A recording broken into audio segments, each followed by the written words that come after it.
good day. Our topic for today is finding the sun's total observed altitude, total GHA, total LHA, altitude intercept, and azimuth. So we have a problem here.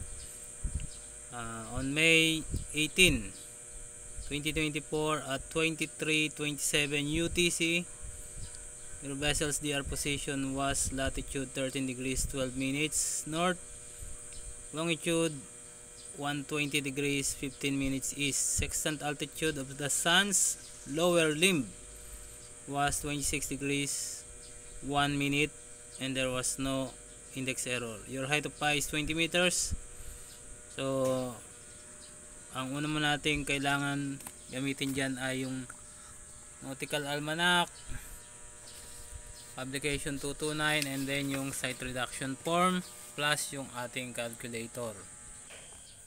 Okay, sa ating site reduction form, pilapan muna natin yung object, celestial body, sun, and then index correction NA kasi wala tayong index correction. Yung dip natin, meron tayong height of pi na 20 meters. So hanapin natin dito sa dip correction table. So 20 meters, andun siya sa 20.4 saka 19.8, negative 7.9. Isusulat na natin siya doon sa dip correction. And then sulat naman natin yung ating sextant altitude, yung nasa ating problem. So, dahil ang ating dip ay laging negative, ma-minus lang natin sa sextant altitude. So ito yung ating apparent altitude. So 25 degrees 53.1. Para naman sa ating altitude correction, ino-note natin itong ating apparent altitude. Then pupunta tayo doon sa ating altitude correction table. Sun, April to September. So may nasa pagitan siya nitong April to September. Tapos lower limb tayo. So ang ating apparent altitude kanina ay 25 degrees 53.1.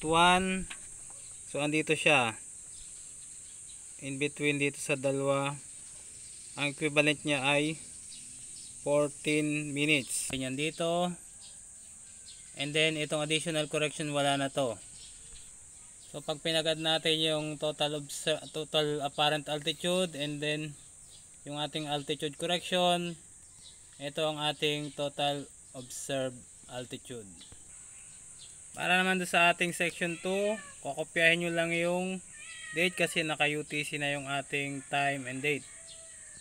18 May, tapos yung UTC time 23:27, and then kokopyahin din yung DR latitude and longitude. So dito natin kinuha yung mga time and date sa section 2. Para naman sa section 3, pupunta tayo sa almanac and then kuhanin natin yung GH of the sun. So UTC na yung time natin doon. So 18 May, dito tayo sa 23. So 23 muna. Ay susulat na natin doon sa tabulated GHA. Then increments naman yung minutes na for the increments, 27 minutes sun. So we have 6:45. Susulat natin yan 6 degrees 45 minutes. Pag-aadin lang natin yan dalawa. So meron tayong total GHA 172 degrees 37.7. Gamitin nyo lang ang calculator nyo para mabilis kayo makapag-compute. So next, for our assumed longitude, ang ating longitude ay east. Tapos isusulat muna natin yung whole degree nya, 120 degrees. Okay, so meron tayong nakasulat dito. Kapag ka-east longitude, 60 minutes minus GHA minutes. Yung GHA minutes natin, yung 37.7, maminusan natin ng 60 para may mailagay tayo rito. So sa west longitude, ibababa lang natin ito. Pero ngayon, 60 minus GHA minutes. So pag minusan natin ng 60 yung ating GHA minutes, 22.3 minutes yung result. Isulat lang natin siya sa tabi ng ating assumed longitude. So now, may rule dito na kapag ka less than or greater than 0, magpa plus or minus 360. So okay, pag pinag-plus natin yung total GHA and then assume longitude. Ang lalabas dyan ay 293 degrees, which is less than 360, and hindi naman siya less than 0. So wala tayong gagawin dyan. Kagaya nga nung napag-aralan natin, para makuha ang LHA, GHA plus east longitude, east plus and west minus. So east to, pagpaplasin lang natin, we get the value of 293 degrees. For our declination, dun pa rin tayo sa 2300 on 18th May. So 19 degrees 49.2, and the decorrection is 0.5. Sulat lang natin siya doon sa declination and decorrection factor. So nilagyan ko ng plus kasi pataas yung declination of the sun, kaya naging plus 0.5. Punta ulit tayo doon sa increments table. So 27 minutes, tapos doon sa decorrection hanapin ang 0.5, ang equivalent niya ay 0.2. ay sulat lang natin, then pag add din natin yung dalawa, so we get the value 19 degrees 49.4 minutes total declination.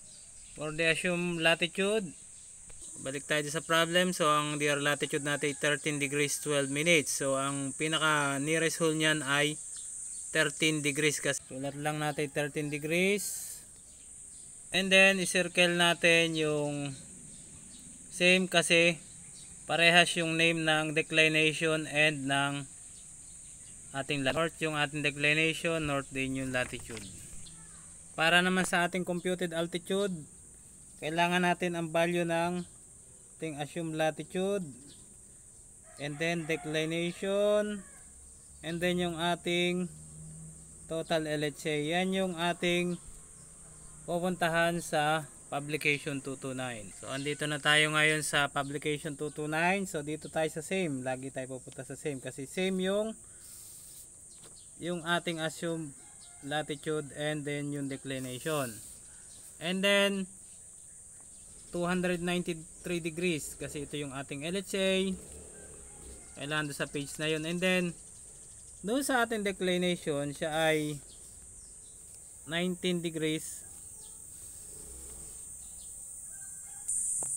So dito tayo sa 19 degrees. Sa tapat niyan tayo maghahanap. So ang katapat niyan ay 19, tapos yung 13, so 19 and 13. So ang value niyan ay 2540.3.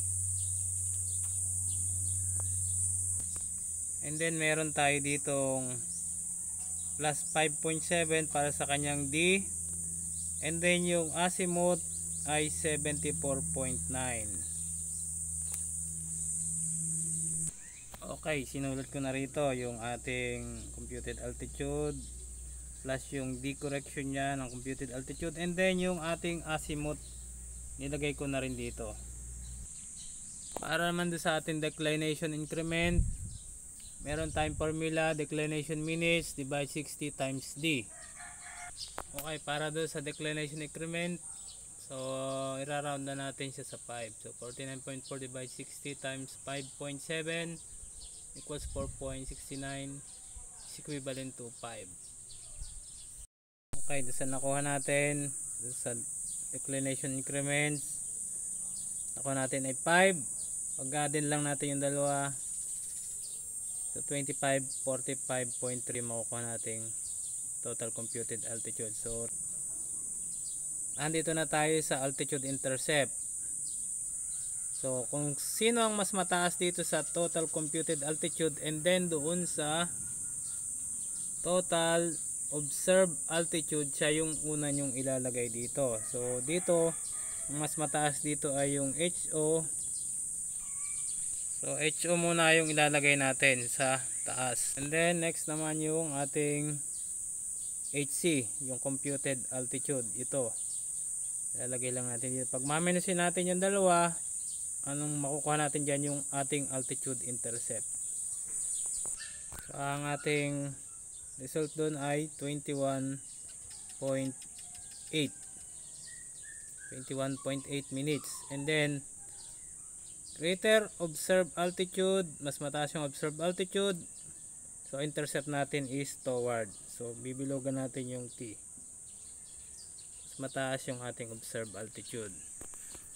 And then dito naman sa ating azimuth, meron siya kapag ang LHA greater than 180, say N is equivalent to Z. So mas mataas sa 180 yung ating LHA, 293, so greater than 180. So ito na rin yung ating azimuth. So isusulat lang natin diyan. So 0. So ang ating azimuth is 074.9 degrees true.